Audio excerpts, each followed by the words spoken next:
Once we start healing, peace can feel easy when everything's calm. But what happens when conflict shows up?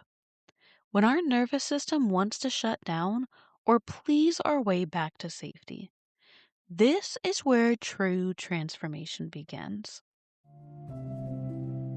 Hey there, and welcome to Beyond Survival, a Pathway to Peace. I'm your host, Naomi Stanchfield. If you're living with the effects of trauma or PTSD, you're in the right place. I know what it's like to live in survival mode, always waiting for the next shoe to drop.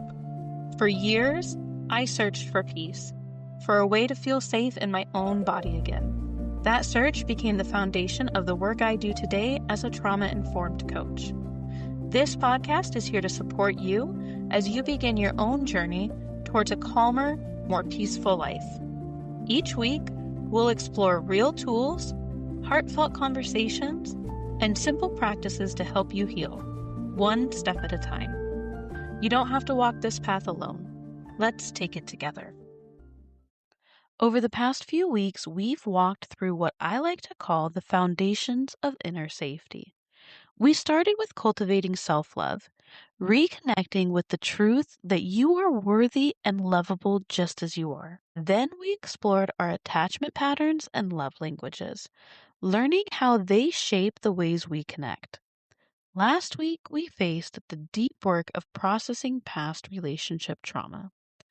And now, here's where things begin to shift. Week 5 is the bridge between inner work and outer connection, where healing meets relationships. Because here's the truth, no matter how far we've come in our personal growth, all of that work eventually gets tested in relationships, in moments of disagreement, disappointment, or even silence. We could do all the journaling, therapy, or mindfulness in the world, and then suddenly you're standing in the kitchen with someone you love, and something small sets your nervous system on fire. Maybe it's their tone, maybe it's the look on their face, or maybe it's nothing they did at all. Just the echo of time when love felt dangerous. That's the moment many of us realize healing isn't about what we know. It's about what we can practice when it feels hardest. For me, anytime my husband even looks upset, my mind instantly starts screaming, he's going to leave you. Because in the past, I was abandoned or was threatened to be abandoned anytime things got tough. That's when my anxious attachment style gets activated and my mind demands reassurance. For trauma survivors, conflict can activate every alarm in the body. It doesn't feel like just an argument about dishes. It can feel like a threat to survival itself. But this week's theme invites us to reframe conflict, not as danger, but as an opportunity to practice agency. We are not just getting through fights anymore. We are learning how to lead ourselves through them with presence, compassion, and power. Let's talk about mindset first. The victim mindset is rooted in powerlessness. It sounds like, why is this happening to me? Or, if they would just change, I'd finally feel safe. There's a deep emotional truth in these thoughts. They come from pain and unmet safety needs. I used to live there all the time. I'd think, if they just understood me better, if they just loved me the right way, I wouldn't feel like this. But staying there kept me stuck in a loop of waiting for rescue instead of realizing that I could ground myself first. Now, the survival mindset, on the other hand, is grounded in agency. It says, I can't control anyone else, but I can choose how I show up. And that's such a powerful turn. In CBT, we call this your locus of control. It's the difference between waiting for someone else to fix your safety and realizing you hold the steering wheel of your own emotional world. This doesn't mean taking blame. It means taking ownership. So here's a simple reframe. Instead of, they are hurting me, try, I'm feeling hurt right now, and I have the tools to protect my own peace. That's what agency looks like in real time. When you start to practice this, it can feel strange at first, almost disorienting, because our nervous system has been trained to look outward for safety, and now you're turning inward to find it instead. But each time you do, you're strengthening that self trust muscle. Now, let's talk about one of the most common trauma responses I see in my clients and one I've personally had to unlearn: the fawn response. Fawning is people pleasing, but on a nervous system level. It's not about being nice, it's fear based harmony. It's the strategy that your body learned to keep you safe by keeping everyone else calm. When I first started dating after my own healing work, I noticed how subtle my fawning was. I'd smile even when I felt anxious. I'd say, it's fine, when it clearly wasn't. I thought I was being loving, but in truth, I was trying to manage their emotions so my own wouldn't explode. The cost of that fake peace is high. When we're always managing other people's moods, we disconnect from our own truth. The person they're bonding with isn't really us, it's the mask that we built to stay safe. The shift here is moving from peace at any price to authenticity at all cost. And here's the beautiful paradox. When you start being honest, you might upset a few people, but the relationships that remain become more real and safe than you ever imagined.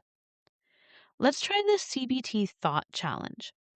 When your brain says, if I disagree, I'll be abandoned, reframe it as, disagreement is actually proof that I'm a separate, healthy individual. That's where connection begins, with the honesty of your real self. It's not always easy. That first moment you say, that didn't feel okay to me, your voice might shake, your palms might sweat.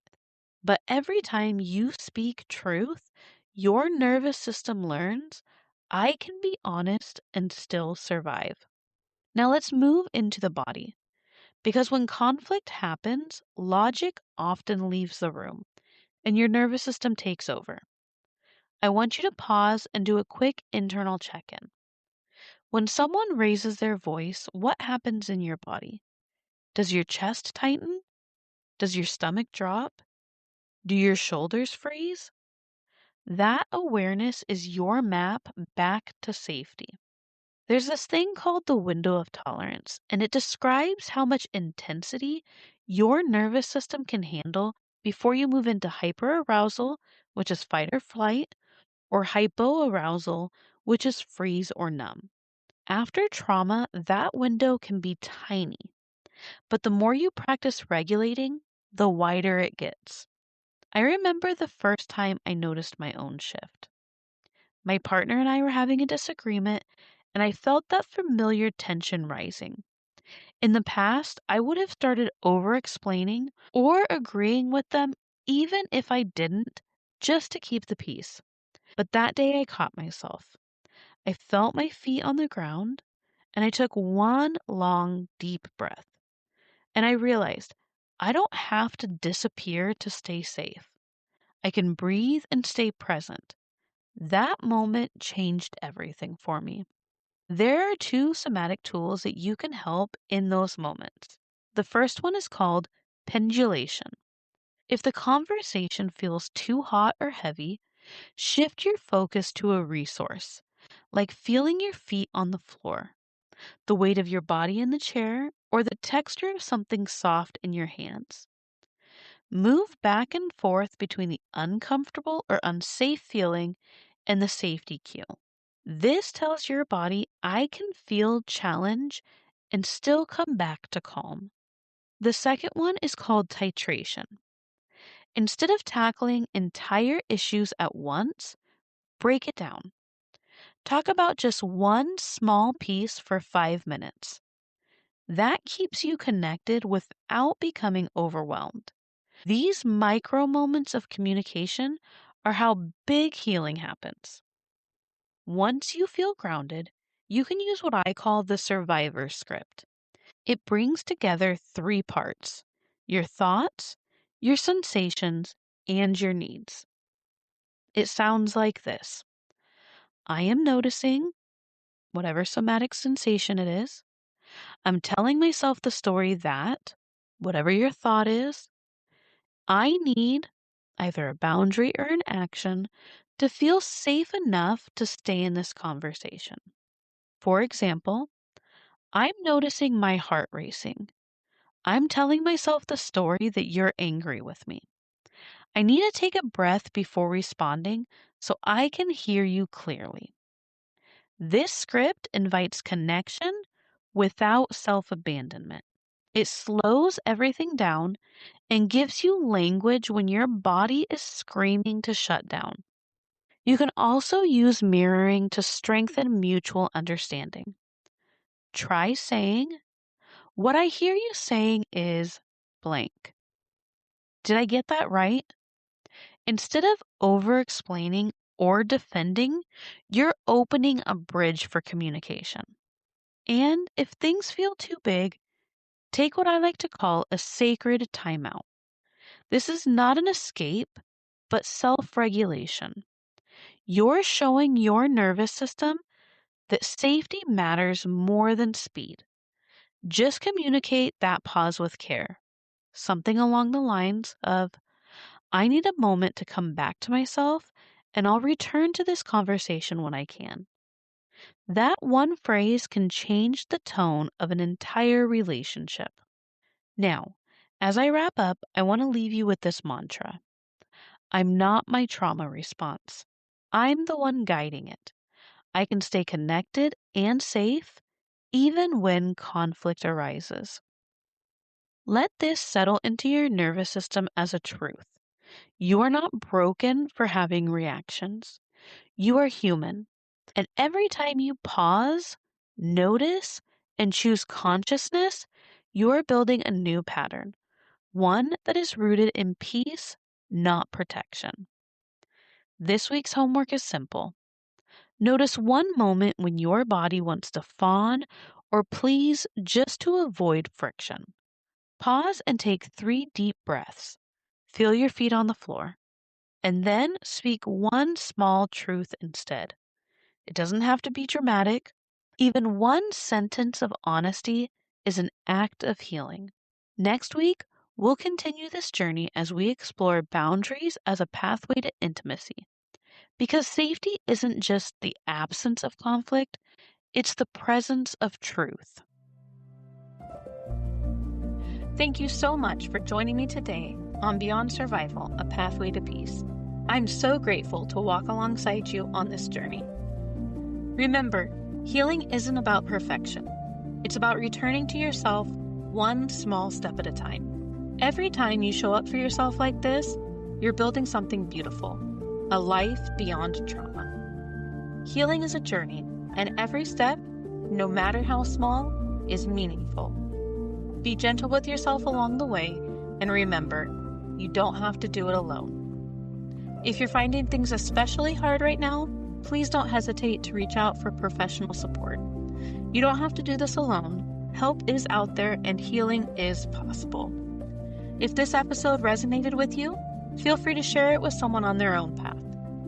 Also, if you found value in today's episode, I invite you to connect with me on TikTok, Facebook, and Instagram at Beyond Survival Pathway. There, you'll find more insights, encouragement, and community support. Don't forget to subscribe to this podcast so you'll be with us for the next part of the journey. And consider joining our Facebook book club, Beyond Survival, Healing Through Stories. It's a welcoming place to explore transformation through shared stories and connect with others on the path to healing. Until next time, keep putting one foot in front of the other. You're not walking alone, and the path to peace is unfolding with every step. Let's keep walking this journey together. Take care, and I'll meet you back here soon.